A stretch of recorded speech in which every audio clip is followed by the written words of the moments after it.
रावण का प्रसंग बहुत विवादित तो रही है। अवतार काल में, राम अवतार काल में भी विवादित रहा और लाखों वर्ष हो गए, आज भी वह विवादित है।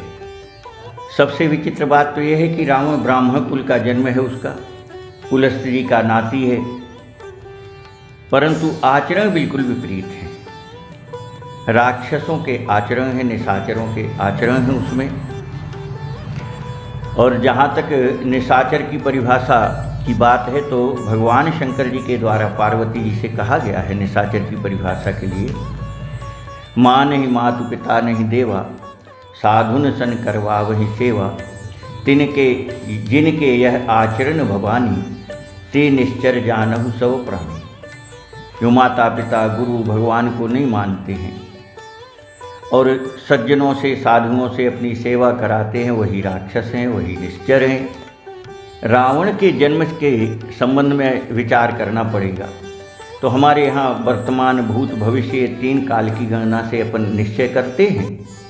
तो रावण का वर्तमान देखते हुए भूतकाल भविष्यकाल का भी विचार करना पड़ेगा। और भूत जो उसका भूतकाल है उस पर विचार करें तो गोस्वामी जी महाराज ने प्रताप भानु की कथा लिखी है रामचरितमानस में। महाराज प्रताप भानु बहुत बड़े धर्मात्मा राजा हुए। पुराणों में जितने यज्ञों का वर्णन है, एक एक यज्ञ को कई कई हजार बार उन्होंने किया। अब प्रश्न ये आएगा कि जब इतने यज्ञ धर्मात्मा होने के बाद, इतने यज्ञ करने के बाद फिर वो राक्षस कैसे हो गया? तो प्रताप भानु के चरित्र में आया है कि ब्राह्मणों के द्वारा उनको श्राप मिला कि जाकर के राक्षस हो जाओ। और उस श्राप का कारण जो था, मूल में प्रताप भानु के द्वारा गुरु घात किया गया, गुरुद्रोह किया, अपराध बन गया।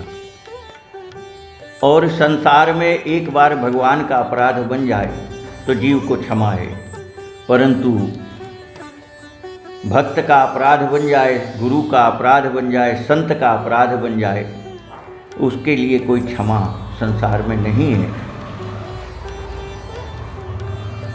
वही प्रताप भानु रावण हुआ।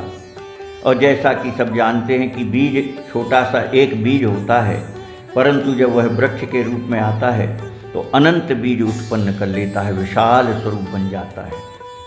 एक गुरु घात का पाप जो था, वह पाप जब रावण के रूप में अवतार लिया तो अनंत पापों को लेकर के वह पृथ्वी पर विस्तार कर गया। और उसके द्वारा एक भी कोई आचरण ऐसे नहीं है जिनको हम श्रेष्ठ कह सकें या सद्गुण कह सकें। रावण का केवल लक्ष्य यही था। ब्राह्मण होते हुए भी सबसे बड़ा द्रोही तो ब्राह्मण और गौओं का रहा है रावण। गोस्वामी जी महाराज ने लिखा है, यही जही देश धैनु द्विज पावही, नगर गांव पुर आग लगावही, शुभ आचरण कतहु नहीं हुई। जिन नगर में, जिन गांव में, जिन बस्ती कस्बे में गौ ब्राह्मणों का बाहुल्य होता, उनमें आग लगवा देता था।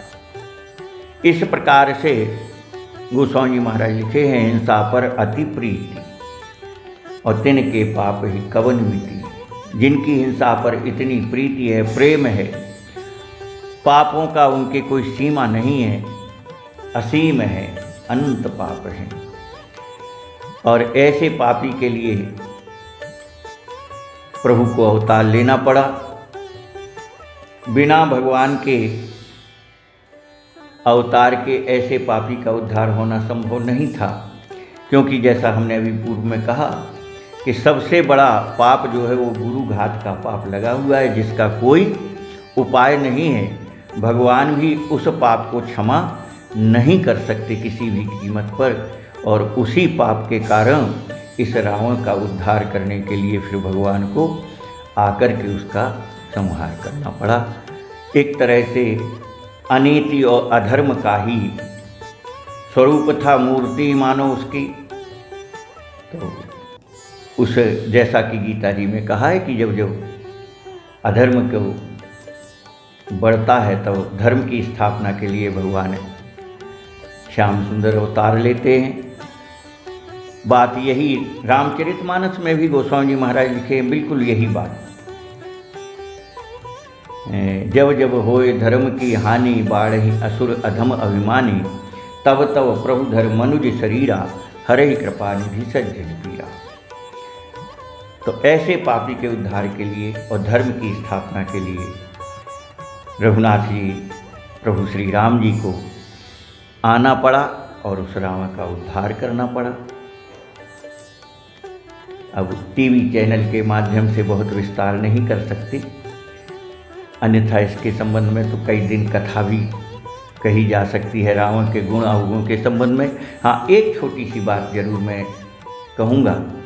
गोस्वामी जी महाराज ने रामचरितमानस में जो दो पक्षों को लेकर के ही लिखा है, एक पक्ष कुछ भी नहीं लिखा है। पिछले 2019 के तुलसी जयंती के महोत्सव पर परम पूज्य श्री मुरारी बापू जी के यहाँ हमको भी समय दिया गया और उसमें हमने गोस्वामी जी महाराज के दो पक्षों की बातें बहुत सी रखी थी। आज इस माध्यम में भी हम एक दो पक्ष की बात आपको रावण की बताते हैं कि रावण ऐसा नहीं कि केवल दुर्गुणी है, ऐसा नहीं है। उसका दुर्गुण होते हुए भी उसमें एक बहुत अच्छा गुण था और उस गुण को गोस्वामी जी महाराज ने रामचरितमानस में प्रकट किया। अन्य किसी ग्रंथों में वर्णन नहीं है, पर गोस्वामी जी महाराज कृपालु दयालु हैं, अत्यंत कारुणिक है। तो उस रावण में भी एक गुण उन्होंने निकाल करके और हम आप सबको बताए कि एक गुण भी है उसमें। कौन सा गुण है? तो सुंदरकांड में कथा आती है कि जब हनुमान जी लंका जला करके चले गए, रघुनाथ जी सेना लेकर के समुद्र के किनारे आ गए और तब रावण ने अपनी सभा में मंत्रियों से पूछा, बूझे सचिव उचित मत कहे, ते सब हंसे मस्ती कर रहे हो। हंसते हुए मंत्रियों ने कहा कि जब देवताओं व दैत्यों पर विजय पाने के लिए आप चले, तब तो आपने कभी संग सहाय न दूजा, किसी दूसरे को ही नहीं लिया, अकेले ही विजय पाए। और आज दो तपस्वी और वानरों की सेना लेकर के वो आ रहे हैं, तो आप हम लोगों से सलाह मांग रहे हो। नर वानर के ही लेखे माही, अरे ये तो हमारे आहार हैं, इनके संबंध में क्या विचार करना। उसी समय विभीषण जी का आगमन होता है और विभीषण जी से रावण ने फिर पूछा, विभीषण अभी इस संबंध की चर्चा चल रही थी, तुम्हारा क्या मत है? बूझे सचिव नाय शीस कर। विभीषण जी ने रावण को प्रणाम किया, अपने आसन पर बैठे और कहा कि बोला वचन पाए अनुशासन। रावण के पूछने पर कि तुम्हारा क्या विचार है इस संबंध में, तो विभीषण जी ने वहाँ कहा है, जो संबोधन किया विभीषण जी ने वो विचित्र है, विलक्षण है। विभीषण जी संबोधन कर रहे हैं कि जो कृपालु पूछो मोहि बाता, मति अनुरूप कहो हित दाता। हे कृपालु, आप अगर पूछ रहे हो तो मेरी जितनी बुद्धि है मैं अपनी बुद्धि के अनुसार कहता हूँ। और कृपालु संबोधन तो समझ में आता है, पर रावण में कृपालुता कहाँ है, प्रश्न ये बड़ा भारी खड़ा हो जाता है। और तब अन्य पुराणों और ग्रंथों का सहारा लेना पड़ा। पुराणों में कथा मिलती हैं, रावण ने जब कुबेर पर चढ़ाई की तो देवताओं का खजाना लूट करके ले आया पुष्पक विमान में भर के। उस खजाने को जब लंका में देखा गया तो उसमें दो पुराणों में दो प्रकार से कथा मिली। एक में तो मिलती है कि नरसिंह भगवान की मूर्ति मिली, एक में आता है कि भगवान विष्णु की मूर्ति मिली। तो इस प्रकार से उस खजाने में भगवान का विग्रह मिला। तब रावण ने प्रसन्न होकर के और उस विग्रह को देख करके हंसते हुए विभीषण जी को बुलाया। अरे विभीषण कहाँ है, देखो उसका भगवान मिला है खजाने में। और विभीषण जी को बुलाया, विभीषण जी से कहा रावण ने हंस करके कि अरे देख भाई विभीषण, तेरा भगवान मिला है इसमें। विभीषण जी ने हाथ जोड़ करके विग्रह को प्रणाम किया। रावण ने कहा लो भाई ये तुम्हारा भगवान है। तो विभीषण जी हाथ जोड़ करके बोले कि प्रभु भगवान मेरा है, मैंने प्रणाम कर लिया, लेकर के हम क्या करेंगे इसको। तब रावण के नेत्र सजल हो गए और कहा तुम ऐसा क्यों कहते हो, अरे ये तुम्हारा भगवान है, तुम ले जाओ। विभीषण जी ने हाथ जोड़ के कहा कि प्रभु लेकर जाएं तो करेंगे क्या, क्योंकि आपके नियम, आपके कानून इतने कठोर, इतने कठिन हैं। धोखे से अगर भगवान का कोई नाम निकल जाए तो सिर्फ उसका मृत्यु दंड के सिवा कोई दूसरा आपके यहाँ विधान नहीं है।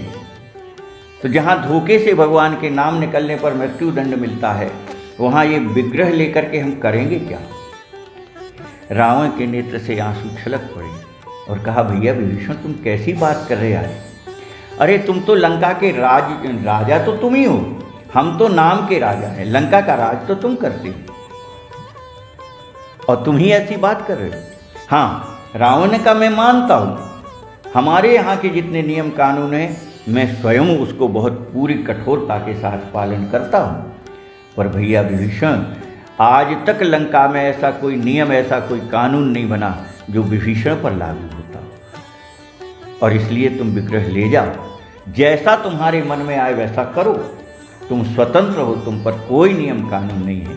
और इसी आधार पर गोस्वामी जी महाराज लगता है सुंदरकांड में ये लिख सके, हरि मंदिर तह भिन्न बनावा, रामायुध अंकित ग्रह शोभा बरनी न जाए, नव तुलसी का वृंद तह देख हरसि कपिराय। विचारणीय बात है, ये साधारण बात नहीं है, क्योंकि फिर आगे लिख रहे, राम राम ते ही सुमिरन कीना, हृदय हरस कपि सज्जन चीना।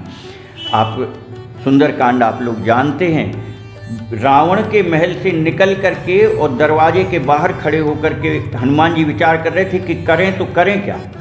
उसी समय सामने विभीषण का महल दिखाई दिया, और विभीषण के महल को देखे तो हरि मंदिर तह भिन्न बनावा, भगवान का मंदिर दिखाई दिया, राम जी के आयुध बने हुए हैं, धनुष बाण बने हुए हैं, शंख चक्र गदा पद्म बने हुए हैं। और अभी इतना देख कर विचार कर रहे थे, तब तक कान में राम नाम सुनाई दिया, राम राम ते ही सुमिरन कीना। तो विचारणीय प्रसंग ये है कि विभीषण अपने महल से जब राम राम बोले तो कहाँ सुनाई दे रहा है? रावण के महल के दरवाजे पर। रावण अपने महल से निकलता है तो सामने क्या दिखाई देता है? हरि मंदिर। तो जिस रावण ने भगवान राम के प्रति, परब्रह्म परमात्मा के प्रति, देवताओं के प्रति इतनी शत्रुता रखी, अपने भाई से कितना प्रेम करता होगा रावण, ये बात बताती है कि जिसने अपने महल के सामने ही विभीषण के महल में मंदिर बनवा लिया, राम नाम सुन रहा है। और इसलिए कृपालु अगर कोई कह सकता तो विभीषण ही कह सकते, जो कृपालु पूछो मुझी बाता। तो विभीषण है, रावण में एक बहुत सुंदर ये गुण भी गोस्वामी महाराज ने ढूंढा है। तो ब्रह्मा जी की सृष्टि में जड़ चेतन गुण दोषमय विश्व कीन करतार, संत हंस गुण गहई पय परिहरि बहारी विकार। इन्हीं शब्दों के साथ में वाणी को विराम दे रहा हूँ।